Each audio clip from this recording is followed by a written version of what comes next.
देवाला स्तुती असो. आपला तारणारे आणि आपला प्रभू येशू ख्रिस्ताच्या नावावर हे वचन ऐकणारे सर्वांना येशू ख्रिस्ताच्या नावावर सलाम. खरोखर आपला सध्या परिस्थिती बघून आपण प्रवासाचा तयारी करायलाच पाहिजे. आपलं सार्वकालिक जीवन सदा काळ येशूच्या बरोबर राहण्यासाठी आपण निघायला पाहिजे ना. म्हणून अनेक अनेक ठिकाणी देवाच्या मुलांचा पवित्रात्मा प्रेरणाने सुवार्ता गाजवण्यात चालले होता. त्याच्यामध्ये असा रोफे चॅनल म्हणून वेस्टर्न महाराष्ट्रामध्ये एक खूप म्हणजे एक स्ट्रॉंग सेवा करण्यासाठी देवाने निवडून घेतल्याबद्दल त्या संस्थाबद्दल देवाला स्तुती असो. आणि त्याच्या माध्यमात त्याच्या मीडियाने मी पण देवाचा समोर देवाचा वचन घेऊन उभा राहायला संधी दिल्याबद्दल देवाला स्तुती. आणि ह्या संधी दिलेले या रोफे चॅनल संस्थासाठी पण आभारी करतो. देव नक्की त्यांच्या सुवार्ता सेवा आशीर्वादित करू दे. आमेन. आणि आजचं वचन आपण एक बघूया. आणि कोलोसैचा पत्रिका फक्त पौलाने कोलोसैला लिहिलेले, कोलोसै मंडळीला लिहिलेले ह्या पत्रिकामध्ये 3 अध्याय 15 वचन शेवटचा भाग. तुम्ही कृतज्ञ असावा. कृतज्ञ म्हणजे थँकफुल. बी थँकफुल. तुम्ही देवाला उपकार स्तुती करा, थँक्यू सांगा. आणि बायबलमध्ये आपण पाहिले तर जवळजवळ 133 म्हणजे 136 वेळा बायबलमध्ये थँक्यू बद्दल लिहिले होता. आणि थँक्यू म्हणजे आपण खरं असं वाटते हे परदेशाच्या लोकांचा शब्द आहे असं वाटते. खरं ते देवाच्या लोकांच्याकडूनच आले हे शब्द. थँक्यू म्हणजे एक मॅनर्स आहे, एक गुड मर्यादा आहे आणि एक संस्कार असं वाटते. आणि नोव्हेंबर 4 तारीखला मग US मध्ये प्रत्येक वर्ष थँक्स गिव्हिंग डे म्हणून सेलिब्रेशन करतात. पहिलं सेलिब्रेशन 1621 मध्ये त्या लोकांच्याकडून हे सेलिब्रेशन झाले. म्हणजे थँक्स गिव्हिंग म्हणजे एक मोठा टॉपिक आहे. आणि खरोखर थँक्स गिव्हिंग म्हणजे कोणाला उपकार स्तुती करायचा म्हणले कोलोसेच्या पत्रिकामध्ये 3:17 मध्ये किंवा एफएसी 5:20 मध्ये असं आहे. प्रभू येशूच्या नावावर देव जो बाप ह्याच्या उपकार स्तुती करा. येशूच्या नावावर पिताला आपण उपकार स्तुती करायला पाहिजे, थँक्यू सांगायला पाहिजे. आणि कधी सांगायला पाहिजे? काहीतरी कष्टामध्ये दुःखामध्ये असताना सुद्धा सर्व काल सर्व परिस्थितीमध्ये सर्वदा आणि देवाला स्तुती करा म्हणून एफएसी 5:20 आणि 1 तेसलोनिके 5:16 पण असं लिहिलेले. कुठल्या गोष्टीसाठी? प्रत्येक गोष्टीचा, सर्व गोष्टीसाठी देवाला उपकार स्तुती करायलाच पाहिजे. का? कारण म्हणजे आपण कधी पावसासाठी, उन्हासाठी आणि कधी उजेडासाठी कधी आपण थँक्यू बोलत नाही जास्त. का? खरं ते परदेशात गेले तर UK मध्ये ते स्कॉटलंड देशामध्ये असं ऊनच भेटत नाही. ते ऊनसाठी किती तडपडतात त्या लोक. परंतु आपल्याला किती छान ऊन. त्या ऊनासाठी पण देवाला आभार मानायलाच पाहिजे. पावसासाठी किती ठिकाणी पाऊस नाही, पीक नाही, किती दुष्काळ पडले. आपल्याला भरपूर पाऊस दिले. असा छोटीशी गोष्टीसाठी. आणि समजा ऑक्सिजन आपण ICU मध्ये ठेवले तर ऑक्सिजनसाठी किती पैसा भरते. आपण फ्री स्वच्छ वारा देवाने आपल्यासाठी दिली. प्रत्येक गोष्टीसाठी आतल्या सृष्टीमध्ये आणि आभाळासाठी म्हणजे क्लाउड्स मेघासाठी आणि पावसासाठी आणि वारासाठी आणि ह्या सृष्टीमध्ये किती छान छान आपल्याला झाड ठेवले, किती फळ ठेवले. प्रत्येक गोष्टी देवाने निर्माण केलेले प्रत्येक गोष्टीसाठी रोज रोज उपकार करणे म्हणजे आपल्याला खूप देवाना आनंद वाटते, ते करायलाच पाहिजे. आणि सर्व गोष्टीसाठी, सर्व परिस्थितीमध्ये देवाला स्तुती उपकार करायला पाहिजे. आणि पौलाने भक्त लोकांना लिहतात असं म्हणतात, आणि उपकार स्तुतीमध्ये वाढा, उपकार स्तुती करण्यामध्ये वाढा. तुम्ही रोज रोज उपकार स्तुती, एक दोन देवदूत येतात म्हटले, आणि वरून बुट्टी घेऊन एक देवदूत मध्ये त्या बुट्टी भरून खाली पडायला लागले. एक बुट्टीमध्ये काय नसते, म्हणजे एक प्रार्थनाचा बुट्टी भरून खाली पडायला लागले. हे जे मध्ये 2-3 असते. नाही, देवाचं इच्छा नाही असं आपण राहायसाठी. प्रत्येक गोष्टी देवाच्या सृष्टीसाठी, देवाने दिलेले प्रत्येक गोष्टी उपकार करणे म्हणजे खूप चांगले. तुम्ही म्हणणार, आता का उपयोग काय? उपकार गोष्टी केल्यावर काय आपल्याला काय मिळते? देवाने एक 3 गोष्टी आपल्याला समोर ठेवल्या होत्या. आणि नंबर 1, उपकार करणे म्हणजे व्हॉट इज द पर्पज, म्हणजे देवाला स्तुती करण्यासाठी काय उद्देश काय आहे? नंबर 1, पहिला थेसलोनिके 5:18 मध्ये आहे, ख्रिस्त येशूमध्ये देवाची इच्छा हीच आहे. म्हणजे उपकार स्तुती करणे, थँक्स गिव्हिंग म्हणजे देवाचा इच्छा आहे. आणि तुम्ही म्हणले ना, वचनामध्ये ऐकले असेल, देवाचा भूमी आकाश सगळं नाश होईल, परंतु देवाची इच्छा करणारे लोक मात्र सर्वकाळ जगणार, असं वचन आहे. तुम्ही सर्वकाळ देवाच्या बरोबर राहण्यासाठी, म्हणजे सदाकाळ त्यांच्या बरोबर राहण्यासाठी देवाची इच्छा पूर्ण करायला पाहिजे. देवाचा की तुमच्याबद्दल काय इच्छा आहे, तुम्ही सर्वदा देवाला स्तुती करणे, उपकार स्तुती करणे, थँक्यू सांगणे देवाचा इच्छा आहे. आणि हिजकिया राजाने दुसरा इतिहास 31:2 मध्ये बघितले तर, उपकार स्तुती आणि स्तवन करण्यासाठी वर्ग, म्हणजे एक लाईन, म्हणजे एक लोकांना नेमले, एक टीम ठेवले. ह्या टीम त्यांच्या ड्युटी काय, रोज उपकार स्तुती करणे, देवाना स्तुती स्तवन करणे असं. आणि दारात जवळ सुद्धा पहिला स्तुती, कोण कोण मंदिरात येणारे त्या लोक स्तुतीमधून आत यायला पाहिजे, स्तुती ऐकूनच आत यायला पाहिजे, असं त्यांनी नियम केले होता. आणि दाविदाने बघितले तर, दावीद पण आसाप आणि त्यांच्या बंधू लोकांना बोलवून पहिला इतिहास 16:7 मध्ये असं आभार प्रदर्शनाचा स्तोत्र करायला त्यांनी नियम केले. म्हणजे राजा लोक का नियम केले? हे स्तुती करणे म्हणजे देवाची इच्छा म्हणून त्यांनी मानले, म्हणून त्यांच्या राज्यामध्ये हे एक हॅबिट ठेवले, हे सवय ठेवले लोकांना.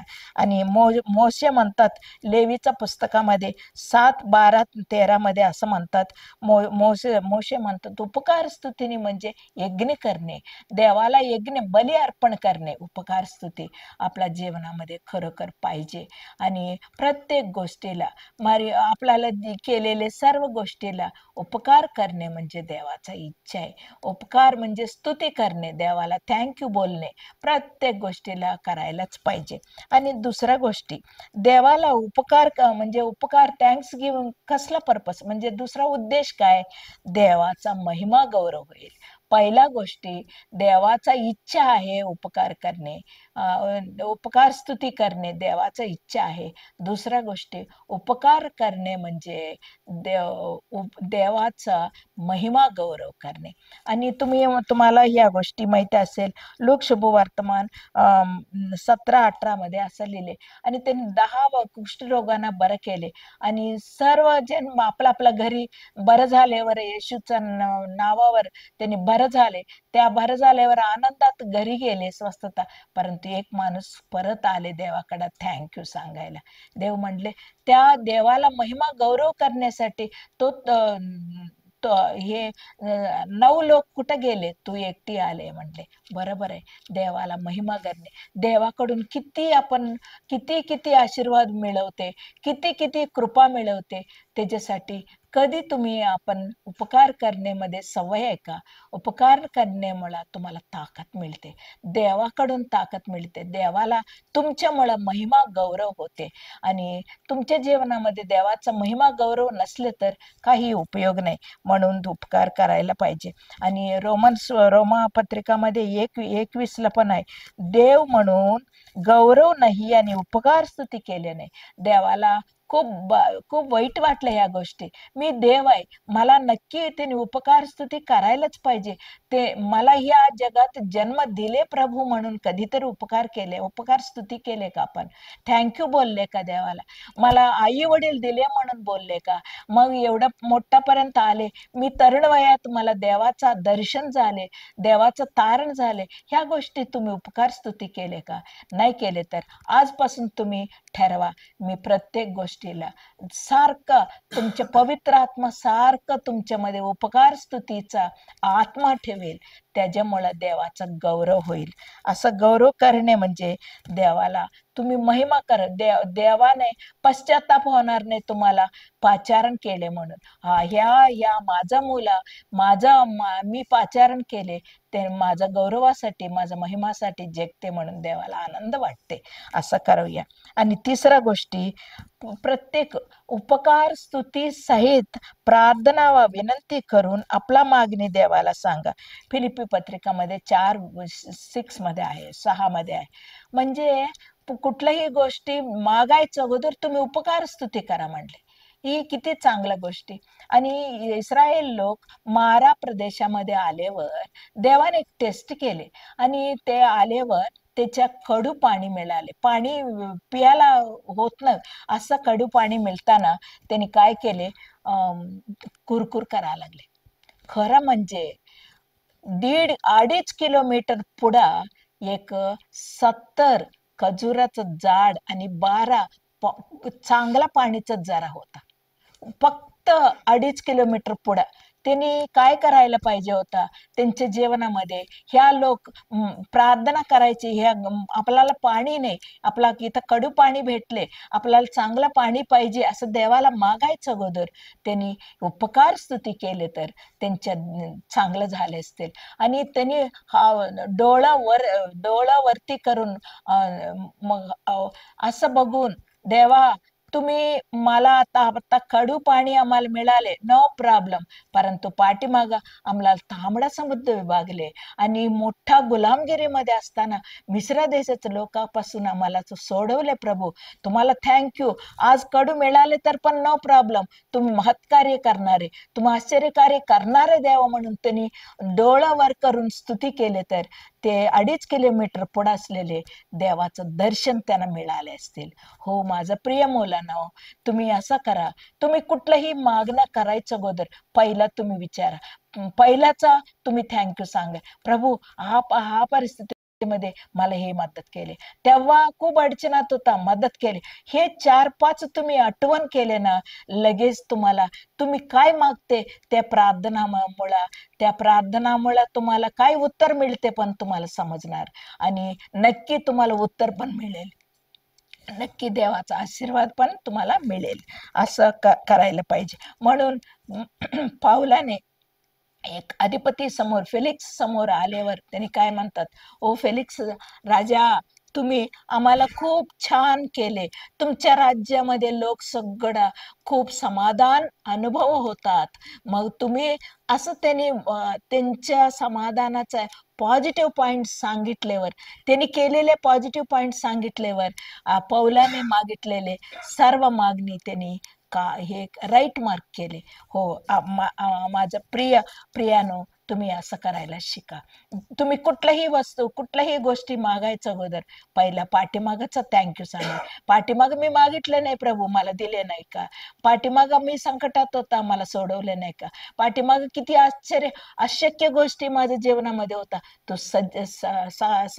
करून शक्य करून दाखवले. इम्पॉसिबल गोष्टी पॉसिबल केलेले देव तो फेमस आहे. प्रभू तू करणारच देव, असं मागितले तर देव नक्की तुमच्या मागणी नक्की त्या टाइमाला राईट मार्क करणार आहे. आणि लूक शुभवर्तमान 18:11 मध्ये असं आहे. आणि एक माणूस उपकार स्तुती करते, काय म्हणते, देवा मी तुम्हाला थँक्यू बोलते. कशासाठी? ह्या माझ्या शेजारी ह्या माणसा सुंकरीसाठी सारखं मी नाही, मी चांगला आहे. ते उपकार स्तुती म्हणणार का? नाही नाही नाही, ते स्वार्थी प्रार्थना आहे. ते खूप देवाच्या दृष्टीमध्ये चांगला प्रार्थना नाहीये, दुसऱ्यांच्यासाठी नाही. आणि आणि एक माणूस होता, दुसऱ्यांना तू मदत केले म्हणून देवाला मी, पाऊल म्हणतात, तुम्ही या एक मंडळीच्या लोकांना सांगताना तुम्ही खूप दातृत्व दाखवले, खूप गरीब लोकांना तुम्ही पैसा दिले, काही तुमचे ऑफरिंग दिले, थँक्यू. तुमच्याबद्दल मी देवाला स्तुती, देवाला थँक्यू सांगतात. आपला बदल दुसरा पण थँक्यू सांगायचा गोष्टी आपल्या जीवनामध्ये असायला पाहिजे. आणि योवाब सुद्धा दुसरा समूएल 14:12 मध्ये असं केले त्यांनी. राजाने त्यांच्या मुलगा अबशालोमच्या बरोबर समाधान नव्हता. त्यांनी समाधान करायसाठी खूप खूप प्रयत्न केले आणि एक तेकोवा म्हणून एक गावामधून एक स्त्रीला आणले, त्यानं सांगायला लावले. मग ते राजाने ते समाधान झाले. राजाला समजले, हो माझा मुलगाच्या बरोबर मी समाधान व्हायला पाहिजे. योवाबने असं केले म्हटले. योवाब साष्टांग नमस्कार करून ह्या राजाला थँक्यू थँक्यू बोलले. का? तुम्ही चांगलं केलं. त्यांनी दोघं समाधान असताना तुम्ही का थँक्यू बोलायचं? चांगला प्रत्येक गोष्टीला, प्रत्येक तुमच्या मंडळीसाठी सांगा, मंडळीसाठी थँक्यू सांगा, तुमच्या चांगल्या लोकांच्यासाठी सांगा. ह्या लोक खूप चांगले प्रभू, तुला आभारी आहे. ह्या लोकांसारखं मी नाही म्हणून ते बोललेले, ते आवडत नाही देवाना. तुम्ही दुसऱ्यांच्यासाठी पण थँक्यू सांगा. योवाब दाविदाचं ह्याच्यामधून असं सांगितले. आणि नंतर प्रकटीकरण 4:9 आणि 11:17 मध्ये अनेक लोक, म्हणजे कोणी मोजणार नाही असला लोक, सर्व लोक देवाला कृतज्ञता स्तुती म्हणजे थँक्यू सांगत असते. का? कारण काय? आणि आम्हाला तारण दिले प्रभू, तुमच्या रक्ताने आम्हाला विकत घेतले प्रभू, तुमच्या रक्ताने आमचे वस्त्र धुतले, आम्ही खूप संकटामध्ये असताना आम्हाला तुम्ही तयार केले प्रभू. म्हणून ह्या कोण कोण हे प्रभू आल्यावर उठणारे, दुसऱ्या आगमनामध्ये उठणारे, त्या कोणी मोजणार नाही असला लोकांचा समूहामध्ये तुम्ही असले तर त्या प्रकटीकरण म्हणजे होणारे गोष्टी, म्हणजे पुढं देवाकडे गेल्यावर आपण तेच काम असते, थँक्यू सांगायचा. आणि ऑगस्ट 15ला काहीतरी प्रोग्राम असते, मुलं 2 महिन्यापासून प्रॅक्टिस करत असते. तुम्ही इथं उपकार स्तुती करायला प्रॅक्टिस नसली तर परलोकात का करणार रे? अजिबात होणार नाही. तुम्हाला प्रॅक्टिस नसली तरी तिथं काय करून सगळ्यांचं तोंड बघत बसणार आहे. म्हणून देवाने म्हणतात, तुमच्या उद्याच्या कामासाठी तुम्ही प्रॅक्टिस करा. माझा ह्या आज उपकार स्तुती करणे म्हणजे पहिला देवाचा उद्देश, देवाचा इच्छा आहे. दुसरा उद्देश देवाचा महिमा गौरव होईल. आणि तिसरा उद्देश काय माहितीये का? त्यांनी काही मागणी केले तर देवाना त्या मागणीमध्ये विश्वास बसतात. आपला प्रार्थनामध्ये विश्वासाने आपण मागते. ह्या 3 गोष्टी उपकार स्तुती करण्यासाठी देवाचा उद्देश आहे. ह्या खरोखर ह्या गोष्टी आपल्या जीवनामध्ये होऊ दे म्हणून ह्या छोटीशी वचन देवाने आपल्या सर्वांच्यासाठी आशीर्वादित करू दे. आमेन.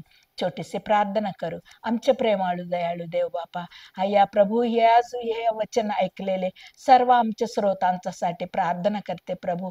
आणि कोण कोण अजून उपकार स्तुती करण्यामध्ये नाही प्रभू, सर्व गोष्टीमध्ये कोण कोण तुम्हाला थँक्यू बोलत नाही, त्या लोकांना सांगा. या वचनाद्वारा तुम्ही बोलले प्रभू. आजपासून त्यांनी ठरवले प्रभू, आजपासून देवाचा इच्छा आम्ही पूर्ण करणार आहे. आजपासून आम्ही देवाचा महिमा गौरव करणार आहे. आजपासून आमच्या प्रार्थनामध्ये विश्वासाचा प्रार्थना आहे म्हणून आम्ही थँक्यू सांगणार आहे म्हटले. असंच सांगायसाठी आमच्या प्रभू, आमच्या देव मदत करेल म्हणून विश्वासाने पुढे जाऊ दे. प्रत्येक आमच्या श्रोतांना, प्रत्येक ऑडियन्सला तुम्ही मदत करा, सहाय करा, आशीर्वादित करा.